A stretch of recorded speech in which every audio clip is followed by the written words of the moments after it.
Hey guys, welcome back to my channel. Today I'm going to answer a soft soldering question for you that comes up every once in a while. I sometimes do these compilation videos where I answer a lot of questions, but this one is just specifically about the soldering irons tip.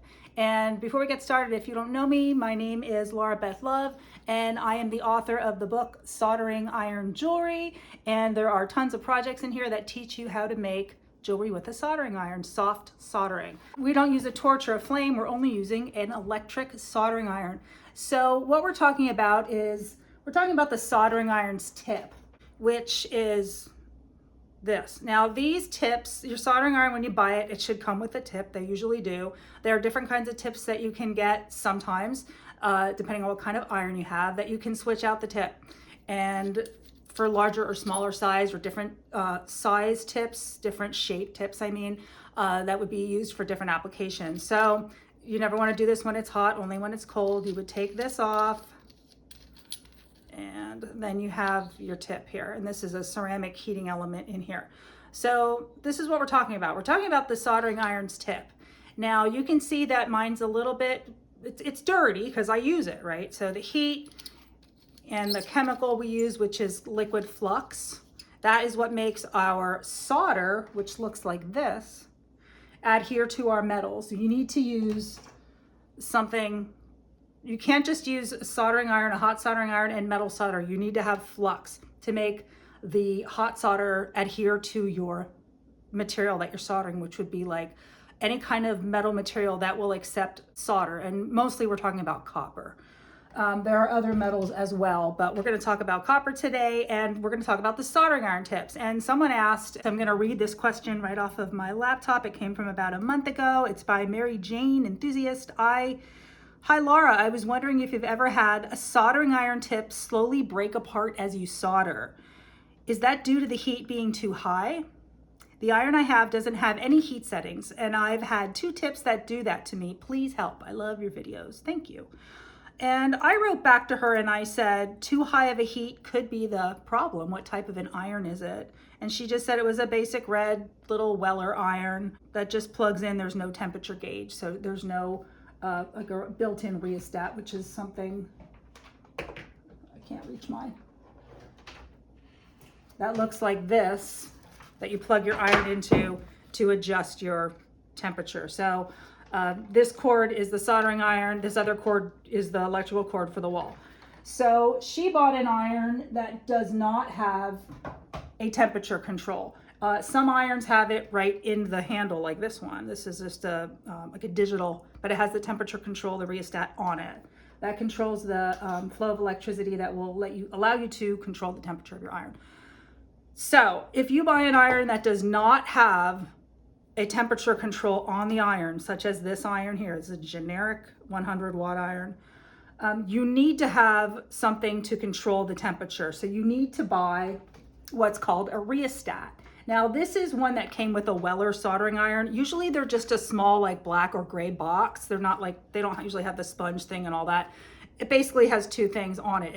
It'll have a dial to control temperature, and it'll have an on and off switch, and it'll have a place for you to plug your iron into, and then it'll have another cord that goes into the wall to plug it in. Okay, so you take your soldering iron that does not have a temperature control in it, you plug it in here, you turn it on, and then you can adjust it up and down. If you have, let's say, a soldering iron like this that's 100 watts and there's no temperature control, and you plug it into a wall, it is always going to heat up to 100 watts. It's going to be a hot burning iron. So what you want to do decorative soldering, maybe you need to turn the iron temperature down a bit. You're going to need to be able to control your iron's temperature, so you need to have a rheostat. So I'm not going to take this iron and just solder with it, unless I'm making like stained glass and I'm doing like a lot of, you know, repetitive like lead soldering. We're using lead-free solder to solder for jewelry making, which looks like this. And the question again is about the tip. Now, when you buy a soldering iron, you will often or sometimes hear, hold on, before I get ahead of myself, let me finish reading her question. She's like, I've also noticed that the sides of the iron, I think she means the sides of the iron's tip, like aside from like this is a chisel tip, so it's shaped like this, right? Has a flat and like a half round on the sides. You're going to solder with the flat side. She says, I've also noticed that the sides of the iron will pick up the solder better than the tip. is this covered in your book about soldering? I want to get it for my birthday. And I said to her, okay, that's why. I said, your tip needs to be tinned. It sounds like the protective coating from the tip has worn away. And I'm gonna talk about that. Let me just set my laptop aside. I had to move this closer so I could read her question. When you buy a soldering iron and it's brand spanking new, your tip 99.99999% of the time will come pre-tinned. That means a very thin coating of solder is on this tip. And I don't think I can hold it up where you can see it. I don't want to make myself come out of focus. So I will do a close-up shot and I will add it to this video. It comes pre-tinned, which means it has a thin coating of solder on here. Now, it's hard to see because the whole tip is silver. So you might look at this and be like, I don't see anything on there. I can see that it's on there because I'm looking like very closely. Okay, here is a brand new soldering iron tip I have never used. Do you see on the very tip there how it looks like a little bit like lumpy? You can see where there's just like a drop of solder applied. That's how it comes from the factory. That is a pre-tinned tip. It's coated with a thin coating of solder. Even though you only really see it there, it is over that whole end of that whole tip. Sorry, I'm trying to hold it still and keep it in focus. There it is. So yeah, that is a pre-tinned, factory tinned, brand new tip. Once you get your iron and you're soldering and you're making jewelry or stained glass, we mainly talk about jewelry, but I also make stained glass. You're going to be using that hot soldering iron tip and you're going to be coating your copper with flux. You're going to be taking the hot tip of the soldering iron. You're going to go over to your solder. You're going to pick up a little bit of solder. You're going to apply it to the flux covered copper or whatever you're soldering. And after a while, this tip is going to start to age, it's going to start to wear down. And then the flux is also corrosive. So you can see some of, mine's a little bit chippy on there. It's a little dirty and stuff. That's from the flux and from using it in the heat. And after a while, you will need to replace your soldering iron tip. But there's a few rules that I'll tell you about. So first of all, you need to be gentle with this. It's not a hammer, right? It's not a paintbrush.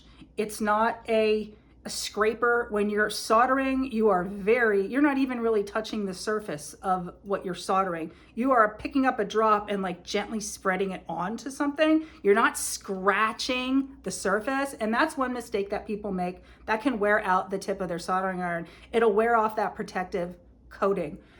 And another thing is like just over time, sometimes the high heat, like she had mentioned in her question, like, is it the high heat? Well, in one of my previous videos, and I will link it above and below, where I talk about choosing a soldering iron for jewelry making, this tip is extremely corroded. It actually started to eat away. And I think that was a mixture of the high temperature plus the flux. And this is a very thin tip. It's not a sturdy thing. This is just a tiny little skinny tip. And I bought it to try like little decorative soldering, and it does work for that a little bit. I talk about that in my newest book. My newest book will be out very soon. It will be out this summer. It is called, well, I don't have the exact title in front of me, but it's a decorative soldering book, and it's for jewelry and for stained glass for soft soldering. And by the way, if you don't know me, my name is Laura Beth Love. I am an expert in soft soldering. I am the author of Soldering Iron Jewelry, the Broken China Jewelry book, Soldered Alchemy, and my very first book was Boho Chic Jewelry. So you can find these books on Amazon. I'll put a link down below. And your soldering iron tips are going to wear out in time, but that coating on there, you need to do something called tinning your tip. Tin your tip. You need to tin your soldering iron's tip when you're finished soldering every time before you turn off your iron. So you're going to sit down, you're going to make your jewelry or your stained glass, you're going to solder away, and then you're going to have a sponge that you're going to have very, very damp. Just put some drops of water on it. It doesn't need to be dripping and saturated. You're going to have a damp sponge next to where you're soldering, and every once in a while you're soldering, you should very gently just wipe the grime off of That's what some of this is as well. It's like byproduct of the solder. There's dirt and debris that comes out from the metal and from the flux when you're soldering. And it looks like you'll see the molten solder on your tip when you're soldering, and there'll be like little black spots here and there. You're just gonna gently wipe that on here. You're not gonna scrub it or rub it real hard. Like I said, you wanna be real gentle with it.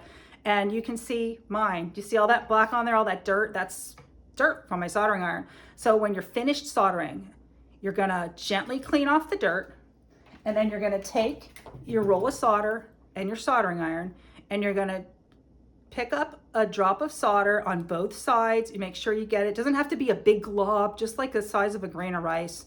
Get it all on there. Set your iron down in its stand, and then you're gonna turn your iron off, and you're gonna let it cool and unplug it and put it away until like the next time you're gonna solder. So what we're doing is basically we're coating your soldering iron's tip with a fresh coating of solder when you're finished. And then you're not gonna pick that up and solder again with it. You're gonna turn it off and let it cool on there. So you're putting a protective coating on there until the next time you're gonna solder. And every single time you solder, when you're finished, you need to tin your tip. So you need to clean it off, and then you need to coat it with a fresh coating of solder, turn it off, unplug it, let it cool, put it away. So that is one way that's going to extend the life of your soldering iron's tips. Sometimes, like I said, I have a bunch here that I brought out. I showed you some of these in my other video. I've been soldering, like I said, for a bazillion years, so I have just this huge pile. I every time I got done with one and either it burned out or it was just, you know, corroded or just not good anymore, I always just tossed them in the corner and saved them. And I thought one day I'm going to make a video and show all the soldering iron tips I used. But you can see now these are good examples of ones that are just old and corroded. And oops, I just lost my light. Okay, I have my light back on now. So every time when you're finished soldering, you're going to gently clean the tip of your soldering iron. You're going to coat it with some lead-free solder. You're going to turn it off, unplug it, and let it cool down. And you want to get into a habit. You're going to do that every single time you're finished soldering. When you're soldering, you're going to be gentle with your soldering iron and your soldering iron tip. You're not going to scrape it. You're not going to rub with it onto the surface. You're just going to be very gentle with it. That's going to extend the life of your tip. Every time you're using it, you're exposing it to solder, and especially flux. Like I said, it's corrosive, it's a chemical, and that's going to eat away at it. So you want to make sure you're cleaning it on that sponge very gently, coating it with solder, and then you'll be good. Her question about why it crumbled and why it burned out, that could be another reason. And I'm not there with this person, so I can't like look and say, oh, I'm watching you solder and I'm watching you do it, and I can see like tell you why it's happening. But my best guess is not just like from not tinning it or cleaning it. I mean, obviously, if it's only picking up solder on the sides of that tip, that means that the soldering coating on the chiseled flat sides is worn away. So definitely tinning it's going to help. Why it's crumbling, breaking apart, possibly the heat. That's my guess. Like I had said in my other video, when I was using these really skinny tips, I was using it in a high wattage iron. I was working for a very, very long time doing jewelry soldering. And I mean, I work for hours at a time every time I sit down. And I think it's just, you know, it was just the tip. Maybe it's just time for a new tip. Maybe you need a rheostat. That was my second thing I was going to say. The first thing is, you know, adding that solder to the tip, tinning the tip. The second thing is watching your temperature.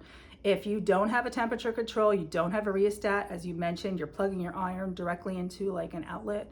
And I don't know what wattage your iron is. It could be, even if it's a 70 watt iron, like that can eventually burn out your soldering iron tip.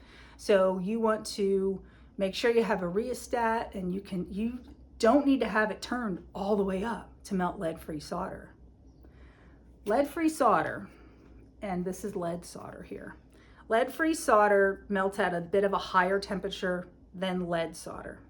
So that's why when I say for jewelry making, we obviously always are going to use lead-free solder, but you also want to get a soldering iron that's a little bit of a higher wattage so that you can be sure that you're able to melt this solder. So what you want to do is you want to make sure you have a rheostat. You want to plug the rheostat into the wall, plug your iron into the rheostat, use the control and turn it up high and solder. And then after a couple minutes, turn it down. Let's say it goes up to 10, number 10. They're all different. Turn it up to 10, then turn it to 9 and 8 and wait, give it a couple minutes, 2 minutes or so for it to like the temperature to go down a bit, and then solder again and see how it's working for you. So try to solder at like the lowest temp you can with your rheostat where your solder is still flowing nicely. You'll know that you need to turn up the temperature of the iron if you have a very pasty type of solder or you're getting a lot of peaks and points and just a really rough texture because you want it to be nice and smooth. So then you're going to need to turn the temperature up a little bit. Anyway, I hope that was clear enough. I know it's a little, I didn't explain it probably in the smoothest way possible, but number 1, clean the tip, tin the tip. Number 2, use a rheostat. And number 3, sometimes you have to replace your tips.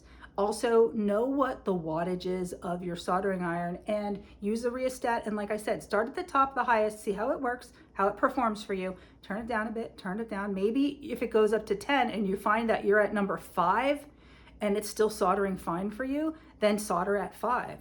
You don't need to turn all the way up. That could be burning out that tip as well. So I hope you enjoyed this video. I hope it answered a question. If you have any more questions or if I was unclear about something, just leave a comment below and I will try my best to answer it for you. I have a new video coming up for you. It's a soldering project and you're gonna need wire, you're gonna need lead-free solder. I would use probably about 18 to 20 gauge wire. You can use copper wire, you can use tinned wire. Make sure you're using tinned wire that is not tinned with lead solder. It should just be, you could use silver plated wire is fine, but you can just use copper wire because we're gonna coat it with silver solder anyway, but that's coming up next. All right, and if you like this video, please give it a thumbs up. Don't forget to subscribe and I'll see you next time. Bye guys. Hi. I hope it taped. My light went out because I was using the old thing and it got like really hot. Yeah, it's fitting.